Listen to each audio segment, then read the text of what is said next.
99% of you guys watching make one of these three mistakes, or maybe all three, to cause you to hit a slice. I'm going to go through each one. It'll really help.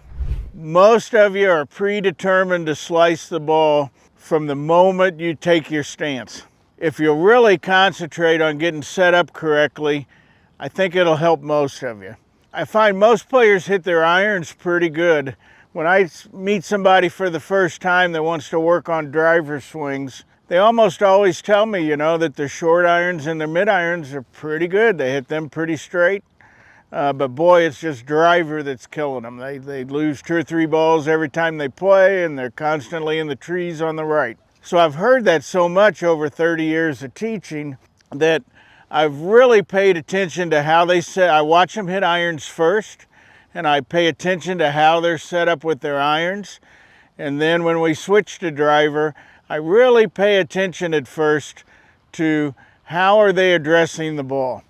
And what I found is this: if you've watched a lot of my other videos, I talk a lot about how the shaft angle's different with each club. Driver would be on a shaft angle like this, and an iron would be on a shaft angle more like this, a 9-iron say. And so because of that, we stand different distances away from the ball. And so players that tend to like to swing up and down hit irons pretty good, but if you swing up and down too much with a driver, you're going to slice it or pop it up or hit low pulls. But how you set up to the ball really helps in terms of swinging the club on the correct angle. And here's what I mean. So I find too many people get the ball too far forward in their stance to begin with. If I play it past my foot, then when I reach to get to the ball, my shoulders get open at address. And once your shoulders are open to begin with, before you've even started your swing, you're really predetermined to slice the ball before you've even swung the club. And so one of the things that I recommend is experimenting a little bit with ball position. I think ball position is more related to your upper body than your lower body. And so your width of stance can vary how it looks. If I have a very narrow stance and I put the ball off my left foot, well, this ball's almost in the center of my body. And if I take a very wide stance, well, this ball's actually outside my left shoulder. And so I don't really look at feet with ball position. I look at a player's upper body. And with driver, I would like this ball to be somewhere around your front pec. For a right-hander, that'd be your left chest. So somewhere from your shoulder joint to where the logo is on my shirt is where I would like the ball position to be with driver. However, I see a lot of really good players with driver that play the ball more towards the middle of their stance. The more the ball is to the rear of your stance, the more likely you're going to be to strike the ball with the club moving inside out, to have an inside out path. The farther forward it gets, this path is going to start to the left before I get to the ball. And once that club head's traveling left at impact, you're probably going to have an open face as well at impact. And so your face to path is going to be open and the ball is going to slice. It's that simple. So think in terms of having this ball somewhere off your left pec, left chest area with driver, and it'll really help you. The other thing that I see that a lot of players do wrong with driver is that they're too tall with their spine angle. So that in effect gets them too close to the ball. And it's very difficult when you get your spine angle too tall at address to really swing the club around us and make contact. We're probably going to be way too steep, and once we get too steep with driver, we're probably going to hit slices. So I like to really feel that our butt gets out, we get a good spine angle, and when I do that, that when my arms hang, they hang out away from my legs, and I have a lot of room between where my hands are and my thighs are, versus when I'm tall, my hands are much closer to my body. And once my hands are really close to my body at address, pretty difficult to hit the ball from the inside.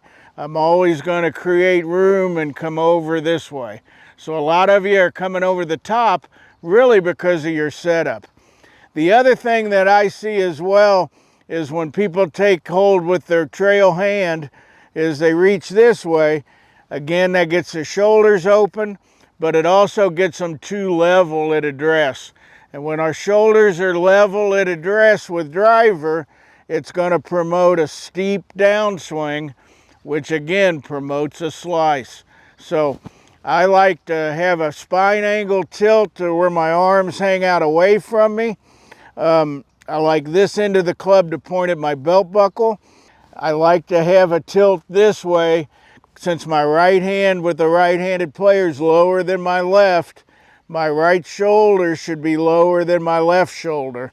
And once I get set up like this, I'm in much more of a position to swing the club on the correct path. And if we can get it on the correct path, it's going to go a long ways towards eliminating your slice. The second thing is takeaway. And it's probably most often the biggest mistake that I see after giving more than 30,000 lessons. Most people don't take it away correctly. Most people think they slice the ball because their face is open at impact. I do find cases where that's true, but generally speaking, that is not what's happening when you hit a slice. You probably have a square club face still in relation to your hands and the club at address and at impact, but what happens is the handle gets ahead of the ball at impact, and that points the club to the right. So if I end up in this position at impact with the handle in front of the ball and the head behind my hands, the face points to the right, and that's where your ball is going to go. And I find that most people get in this position at impact because of how they take the club back the first 10 or 15 inches away from the ball. And so what I see a lot and what I look for as I stand behind where the camera would be in this is I see so many players when they take the club back that this left hand, this top hand is pointing up in the air, and that creates the club is already behind them in this very first move going back, and it's almost impossible to get it back to impact correctly once you make this mistake. And what I look for from behind as a player is once a player does that, you should be able to see that there's a big hole you can see between my two arms. If I go back correctly, you won't be able to see a gap between my arms. And so pay really close attention to this takeaway, and it'll really help reduce your slice. One of my favorite drills that I've shown a lot is you can put your top hand on this side of the club and just turn back, and you can really feel how this club stays between your arms on this takeaway.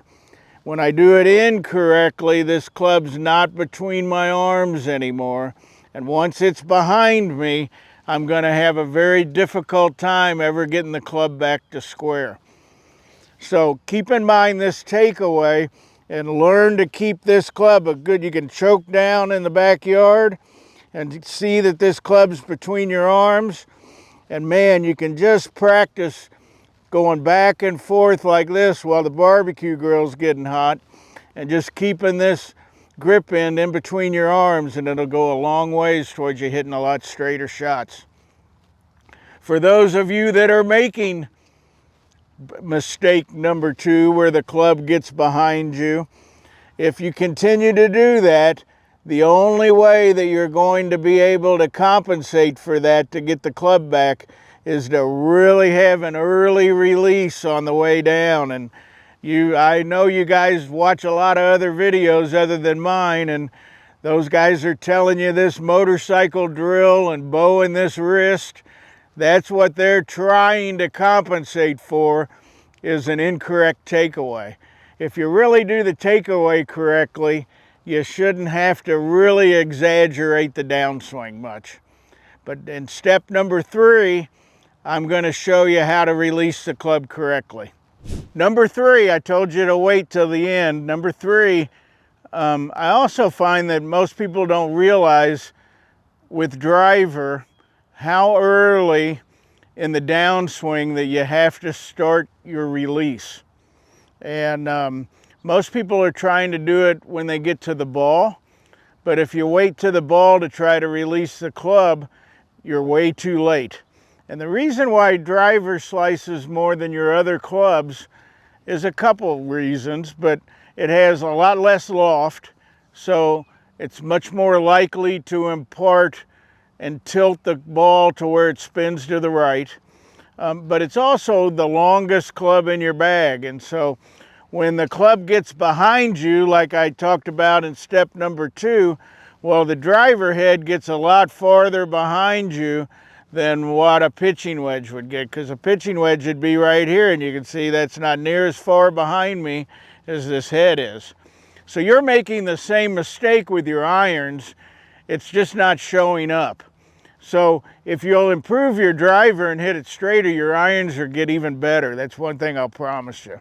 So everybody thinks they're doing something different with driver, and you're not doing anything different at all. It's just exaggerating your mistake. Driver exaggerates it the most of any of your clubs. So keep that in mind. For most players that I find is once I get to the top of my backswing and once I start down, it's somewhere right in here where you have to start to release the club. Now, there's a lot of differing opinions among instructors on how to release the club and what body parts to use. I think it's pretty simple for most people. I think it's this forearm rotation that releases the club if you have the club in front of you all the way on the backswing. And so I don't have to do anything with my wrist. I don't have to bow my wrist. All I have to do, if you'll see that my thumb's up in the air, all I have to do is rotate my knuckles down. And that's exactly what it feels like. And I think it's very important that you learn to do it with your lead arm. So that's another reason why it's difficult for most players. They play from the right-hand side of the ball, but they're right arm, right hand dominant. If this arm rotates as well on the way down, they both do it together, but if I do it with my trail arm, my shoulders tend to open up as I do that. But if I do it with my lead arm, then my shoulders can stay back and stay back behind the ball. And that's really important to understand. So as you can see, if I go this way, my shoulders get pointed left, so my path's going to be left as I go through the ball.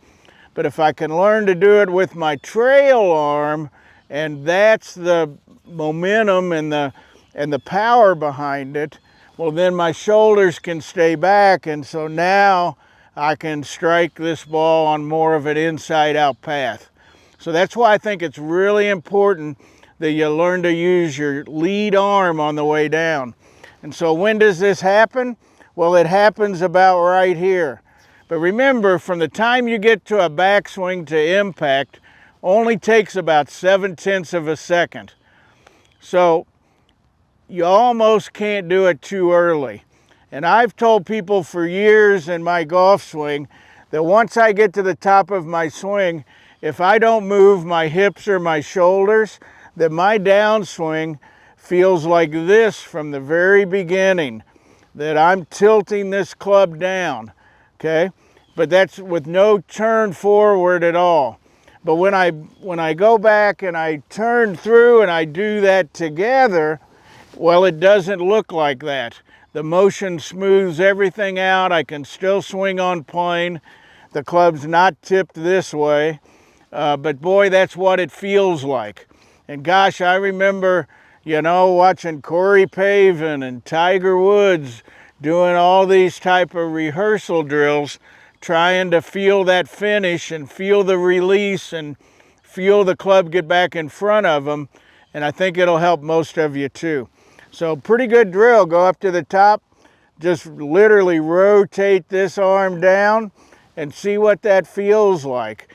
And then go ahead and swing at it and try to hit a ball where that's where you're starting your release. I find most of you can't start early enough because it takes such little time to get to the ball. So learn to release it early. Also notice that when I do that, I still maintain a 90-degree angle with the club. I'm just rotating this way. So I'm not casting the club on the way down to release it. I'm rotating my knuckles and I'm maintaining this angle with the club as I'm swinging forward. So I think all those three things will really help you. If you want more complete information, we compiled a Slicers video step-by-step checklist that goes from setup to takeaway to downswing to finish that can give you a lot more complete information on how to prevent a slice. If you'd like more information on our Slicers checklist, just click the link at the bottom of the video.